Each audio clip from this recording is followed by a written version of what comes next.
Hai, jumpa lagi bersama AutoGebet. Kali ini dalam video seri update perilaku pasar terkini, saya akan share amatan-amatan menarik apa saja yang saya jumpai ketika memilih saham-saham biasanya setiap akhir minggu. Ini juga akan jadi kesempatan bagi kawan-kawan yang belum menjadi premium member di Gebet Saham untuk turut serta melihat apa kata garis kuning, pilihan saham-sahamnya apa saja. Bersiaplah. Next. Baik, pertama kali mari kita lihat bagaimana IHSG, bagaimana asing posisi terkini. Kita lihat ini asing masih terus exit dan nampak di hari Jumat kemarin malah agak curam itu exitnya, dan kalau kita lihat secara keseluruhan bahkan posisi asing sekarang ini lebih besar lagi exitnya dibanding ketika awal mula pandemi dimulai. Mari kita coba fokuskan zoom in pada periode ini, mana saja saham yang masih diakumulasi. Baik, datanya sudah muncul, kita lihat di sini langsung kita fokuskan, nampak ada beberapa saham-saham yang hijau. Kita langsung fokuskan perhatian kita ke sana, langsung kita klik semua ini biar datanya, grafiknya muncul semua. Baik, grafiknya sudah tampil semua. Yang akan saya kisahkan nanti adalah bagaimana interpretasi garis kuningnya. Akan ikut seperti pola apa saja, nanti bagaimana pilihan sahamnya itu kembali kepada kita masing-masing. Baik, pertama kita lihat saham BEST. Ini kalau kita lihat current year-nya, garis kuning nampak masih belum terlalu menarik. Kalau kita lihat multi years-nya nampak seems masih baik-baik saja, dan ini juga ada indikasi polanya markdown. Berikutnya kita lihat Inco. Ini current years-nya nampak dia menunjukkan akumulasi karena kekuatan asing 18%. Kita lihat yang di sini saja bagaimana multi years-nya. Nampak multi years 3 tahun. Ya, ini mulai nampak polanya akumulasi. Baik, berikutnya kita lihat PNBN. Garis kuning yang kita lihat cukup yang atas, kekuatan asing hanya 11%, garis kuning cenderung mendatar. Coba kita pastikan di multi years. Well, nampak memang di multi years dia sedang akumulasi. Kalau kita lihat ya, dia masih akumulasi. Sepertinya memang bisa jadi garis datar ini indikasi dia sedang markdown, dan bisa jadi nanti akan diikuti dengan markup. Saham berikutnya adalah Pewon. Kalau kita lihat di current years nampaknya sedang naik. Coba kita lihat di multi years.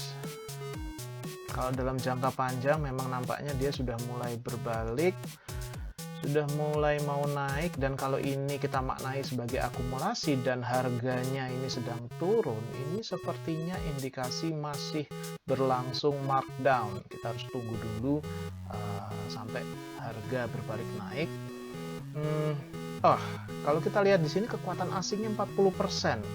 So kita harus lihat grafik dana asingnya, dan grafik dana asingnya ini belum menunjang, sedang distribusi. Walaupun tadi grafiknya bagus, tapi saya jadi agak ragu di sini. Saham berikutnya ICBP. Ini dominan kekuatan asingnya 43%, sehingga kita pindah ke grafik dana asing. Kalau kita lihat di current years ini garisnya di sini cenderung datar, dan mulai bulan akhir Maret ini mulai berbalik menjadi akumulasi. Coba kita lihat dalam jangka panjangnya seperti apa di multi years. Kita lihat asingnya. Asing cenderung naik. Ini sinyal bagus. Harga juga kemungkinan ini masih bisa masih akan markdown ini, tapi cermati terus untuk ICBP. Berikutnya saham RALS, Ramayana. Kekuatan asing 32%, kita lihat grafik yang di atas saja. Ini nampak belum terlalu meyakinkan. Coba kita lihat di multi years. Pelaku pasar habis distribusi ini dan pembalikannya masih belum terlalu mantap, harus ditunggu dulu. Berikutnya TBIG ini langsung muncul grafiknya multi years dan nampak memang dia dalam jangka panjang, sudah dari 6 bulan periode sebelumnya dia nampak sudah mulai akumulasi. Coba kita lihat current year-nya, dan dia polanya confirm akumulasi. Berikutnya saham Mayora. Nah, ini current year, ini gambarnya akumulasi ya. Coba kita lihat, dan ini tetap kita lihat grafik yang atas saja.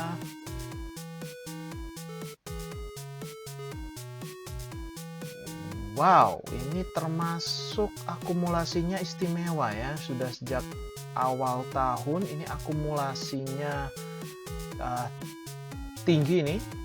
Dan menarik ini, coba kita lihat pada saat periode pandemi ini dia tetap akumulasi, harga jatuh tapi berbalik naik kencang sekali.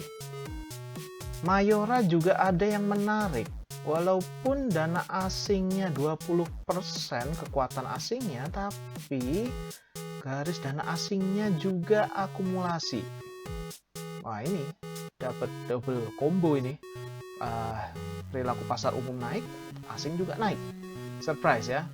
Saya juga baru tahu ini. Berikutnya MDKA. Ini langsung terbuka multi years karena memang sudah lumayan ini, dari 6 bulan sebelumnya sudah naik terus, diakumulasi terus. Nampak di bagian terakhir ini kok ada sedikit curam. Coba kita zoom in pada current year. Polanya masih akumulasi. Dan ini juga nampak ini ketika periode pandemi harga jatuh, malah saham ini diakumulasi. Menarik sekali ya. Saham Nika. Kalau kita lihat di current year, ini polanya garis kuning akumulasi, dan menarik ini dari 17 April naiknya curam ini. Mari kita coba lihat dalam jangka panjang multi years. Lebih menarik lagi. Ternyata sudah sejak pertengahan Februari ini garis kuningnya cenderung tidak kemana-mana. Nah, ini cenderung akumulasi dan tidak kemana-mana. Nah, ini nampak ini ada beberapa kali markdown ini. Pandemi markdown, ini ada markdown lagi. Well, siap-siap. Biasanya sesudah markdown akan diikuti dengan markup. BRPT ini sudah kita bahas juga sebelumnya dan memang masih fantastis ini BRPT. Kita lihat langsung muncul multi years karena memang dia sudah akumulasi sejak 6 bulan sebelumnya dan semakin akumulasi sesudah pandemi ini. Coba kalau kita lihat zoom in pada current year, yes, dia memang akumulasi.